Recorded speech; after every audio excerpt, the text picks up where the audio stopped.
La decisión del renunciamiento de Cristina a una candidatura para mí abre un debate muy fuerte e interpela a dos sectores. Interpela por un lado a la sociedad respecto al Poder Judicial que quiere o pretende para vivir en comunidad, y por otro lado también interpela a la dirigencia política. Es decir, no es menor decir que si bien ejerce un liderazgo el más fuerte y el que más potente electoralmente tenemos dentro del Frente de Todos, lo menos cierto es que algunos sectores dentro del Frente de Todos cuestionan ese tipo de liderazgo. Y creo que el mensaje es, bueno, no soy candidata, entonces a partir de ahora las decisiones que se tomen se tendrán que hacer cargo las referencias de dirigentes que tomen esas decisiones. Entonces es una doble interpelación, por un lado a la sociedad y por otro lado al espacio político interno también.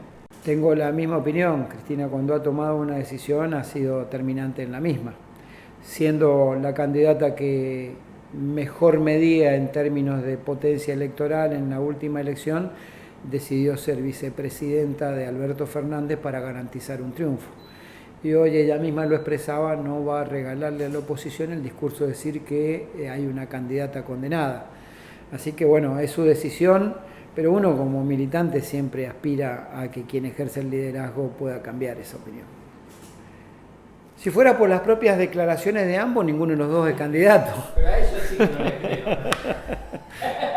Si fuera por las declaraciones de ambos, ninguno de los dos sería candidato. Igual creo que la política en la Argentina es muy dinámica y todavía falta mucho tiempo para definir. Creo que primero hay que definir los problemas que tiene la Argentina en materia de precios, de inflación, de necesidades de la gente. Y si esos problemas encuentran una solución o encuentran una solución parcial o encuentran un camino de solución definitiva que se piense a transitar, sí uno puede pensar en candidatos. Hoy me parece que hay que pensar en resolver los problemas de la gente. Hay que entender la posición de los movimientos sociales porque la representación que ejercen es de argentinas y argentinos que la están pasando muy mal y que la vienen pasando mal hace tiempo. A veces se estigmatiza a los movimientos sociales o a los trabajadores y trabajadoras que no tienen empleo y pertenecen a esos movimientos sociales, porque un sector de la sociedad y a veces un sector de la prensa también los pone en el lugar de argentinos que no trabajan y en realidad ellos quisieran seguramente tener un empleo y trabajar y tener un empleo digno y trabajar, pero no es el mismo criterio que tiene ni la sociedad que los cuestiona ni los medios que lo cuestionan cuando tienen que hablar, porque esto en definitiva ellos lo toman como un subsidio. Yo siempre digo que es una inversión social que hace el Estado. Pero no toman el mismo criterio cuando se subsidia, por ejemplo, el turismo. Eso también es un subsidio. Y no hablamos de planeros por turismo. Y como se les dice despectivamente a quienes no tienen empleo y tienen un plan, ¿no? Y tampoco lo hacemos con las grandes fortunas de la Argentina que recibieron los ATP para pagar los salarios de sus empresas. Tampoco dicen que son planeros. Ahí es la ayuda del Estado, la inversión del Estado. En el turismo es la inversión del Estado, pero si se trata de la gente que pasa necesidades, ahí sí hay gente que no quiere trabajar. Ese es el concepto que tiene una parte de la sociedad equivocadamente. Yo entiendo la crítica y me parece acertado que sigan reclamando por trabajo digno y por condiciones dignas de vida. Que si el diálogo es para decirle con claridad que no estamos de acuerdo con sus políticas, no está mal.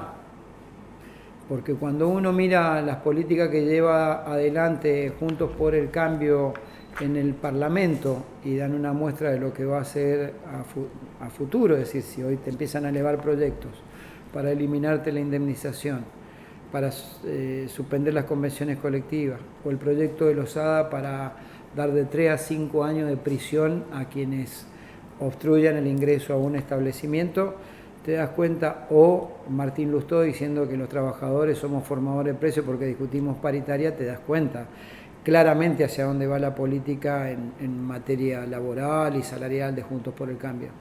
Si juntarse con Patricia Bullrich es para decirle que no estamos de acuerdo, no tengo problema en que se junten. Ahora, si nos juntamos para escucharle decir esas barbaridades, y me preocupa. Yo creo que en la candidatura presidencial o las de gobernadores debería haber un acuerdo previo. Porque Hoy generar una elección interna o primaria para elegir un candidato en la situación de debilidad económica que tenemos puede ser perjudicial, puede mostrar una fisura que después sea difícil recomponer en un proceso electoral general. Si fuera una Argentina creciente, pujante, con pleno empleo, quizá mi opinión sería otra, pero hoy creo que la gravedad de la situación económica y la hegemonía de pensamiento político del otro lado hace que nosotros tengamos que tener de este lado una propuesta muy sólida y de mucha unidad. ¿Hegemonía en qué sentido?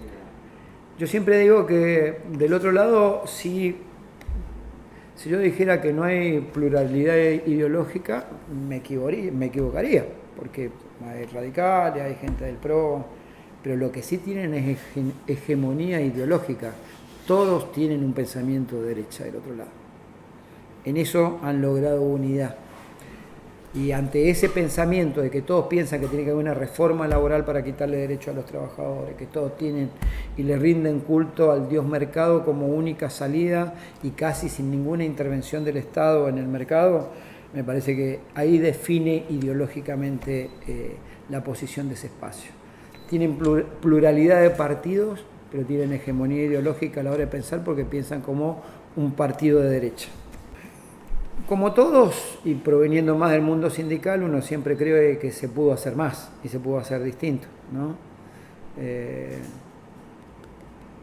Creo que deberíamos haber profundizado más el desarrollo de políticas sociales, si bien este gobierno hay que reconocer que en el medio de una pandemia acompañó el empleo, por ejemplo, a través de la política de ATP, que fue una política, te diría, inédita, el Estado poniendo plata para que se pagaran los salarios.